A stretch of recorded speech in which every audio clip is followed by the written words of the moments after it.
Hi, this is Darnell with Whale Recipes, and this is my 30-day review of the CERAMAX Electric Cooker Pot. And if you've not already seen it, please see the initial review. There are plenty of cooks there. There is all types of testing there. Everything that you need to know for how to use it and to see it in action is there. Lots of material in that initial review for you. But this is where I do a follow-up and I talk to you about my experiences using this for 30 days. And I want to say that generally speaking, it is very good for what it does. It's an electric cooker pot, and so it does a very good job with that. It's good to use for things like grilling, steaming, boiling, even making toast. I was making toast with this like every day. So it does a good job with the things that it was made to do.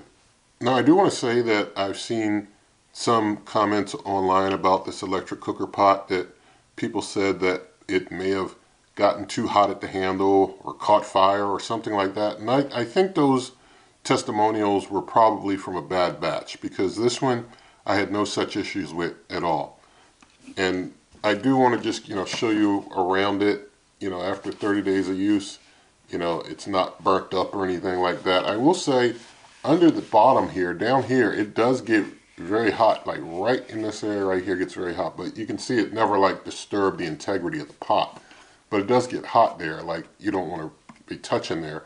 And so that's why it's good to have it on a heat resistant surface. If you use it on a normal heat resistant surface, you're not going to have a problem. I didn't see it like discoloring or causing any problems or anything of that sort, using it on a couple of different heat resistant surfaces. So as far as the integrity of the pot, mine held up well, using it all day, every day, 30 days. And I did confirm while I was using it, I used an EMF meter on it to confirm that it's not using induction as far as I can tell. If you use induction cooktops and you put an EMF meter up to them, you'll see that it rises up a good bit because they emit a good bit of EMF. This does not, so that was pretty good, and so that's something you can look into yourself. Now, since this pot has no timer, you basically have to make sure that you keep an eye on things and don't forget it, because there is no forgetting it with this one. You'll have way overcooked food if you do. So, using this for 30 days, unlike things with a timer, I had to make sure that I kept an eye on things. And, with that, everything goes pretty well. Didn't have any issues. Also, I confirmed that this is not for baking. I tried to cook a little cake in it, and since there's no heat coming from the top, the lid is not reflecting enough heat to cook the top of something like that, like a baked good. And so basically I ended up having to flip it over, struggle to flip it over in the pot to cook both sides, but then that ended up with both sides kind of being overdone because the bottom, it's not made for baking, so don't try using it as a baker. Now in the initial review I did show how you can cook something like oats in this. I did have to kind of keep going back and forth, switching it on and off so that the heat wouldn't get too hot while it was cooking the oats up. And I did that some more with some cooking during this 30-day review, but it did get to a point where I kind of was getting, I guess, annoyed, not wanting to keep coming back and forth, turning it on and off to make sure it wouldn't overcook something.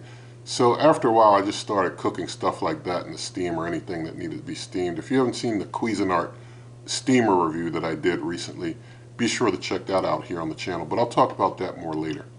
Now, since it's a hot pot, unlike other countertop ovens and stuff like that, there's no noise at all, so there's no noise considerations like with air fryer ovens, and that's pretty good. And since it's just basically like 2 clicks on the handle, you can't get any easier to use than that. So as far as ease of use, this is basically the top of the charts when it comes to ease of use. Now, as far as evenness of cooks, things would cook pretty evenly here in the pot. I mean, the full bottom of the pot does get hot and does a good job.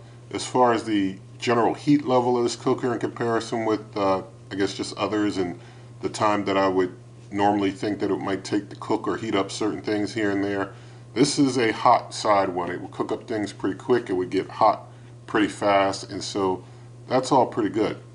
Also, things would stay very warm in this pot well after use. Like even 30 minutes later after cooking something, it's still warm in this pot if you got the lid on. And so that's pretty nice. Also, never had any smoke issues with this. Now, as far as cleaning, super easy to clean. I mean, it's just a pot and a lid. and steamer. So super easy to clean it, and probably of all the over 100 cookers here that I've reviewed on the channel, this might be the easiest. And by the way, there's over 100 different types of cooker reviews here on the channel, across over 900 videos, so plenty to check out. But I wanted to show you inside. I mean, the lid and steam attachment pretty good.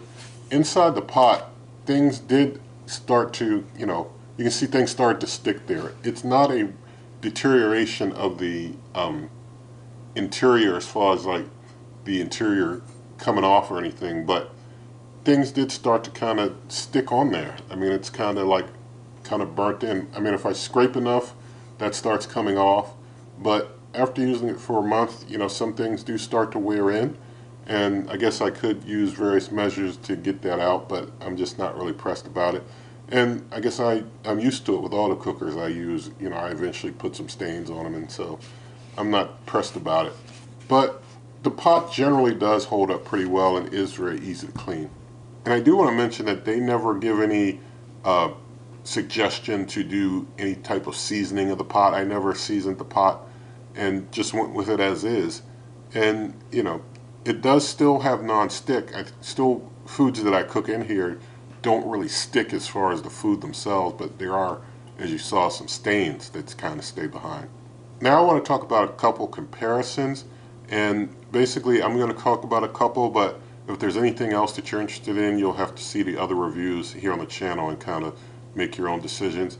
But first I want to talk about this versus the Cuisinart Cook Fresh Steamer, and quite obviously it's not able to put that lighter touch on some things that you don't want to overcook, like with oats and things. You have to turn on, off to kind of regulate the heat manually, because it doesn't have like a type of temperature control that you can set really low.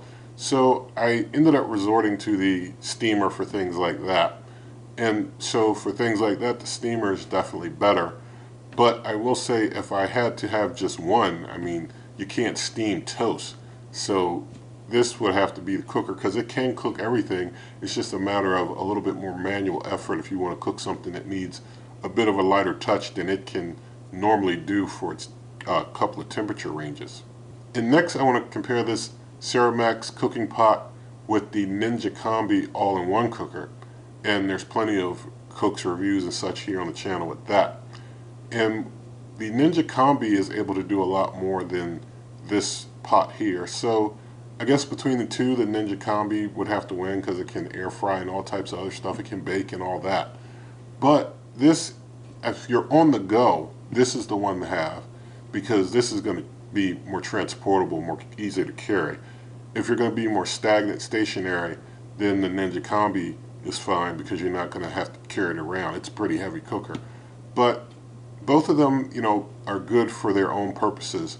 It's just that the Combi was designed to do a lot more than this. This was designed to do what it does, but what it does do well.